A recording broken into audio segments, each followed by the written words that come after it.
ஆலயா cotton trending வேட்டிகள் ஷர்ட்டுகள்.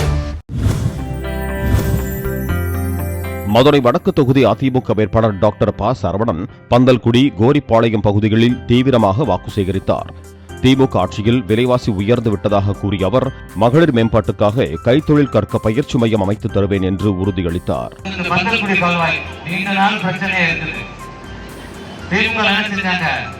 இதெல்லாம் சரி பண்ணுவோம் வாக்குறுதி கொடுத்தாங்க, செஞ்சாங்களா? செய்யல. மக்கள் சிரிச்சு பார்க்கணும். தமிழக முதல்வர் வரும்போது அவர் கண் பார்வையில படாம திமுக மறைச்சு வச்சாங்கல்ல, இந்த பகுதி நீங்க தான் போராட்டம் பண்ணி அதை அகற்றி அவரோட பார்வையில வைத்தீர்கள். ஆனா எதுவும் செய்யாம தேர்தல் முடிய போற நேரத்துல செய்யற மாதிரி ஒரு வேலை காமிச்சுட்டாங்க. ஆலயா காட்டன் ட்ரெண்டிங் வேட்டிகள் ஷர்ட்டுகள்.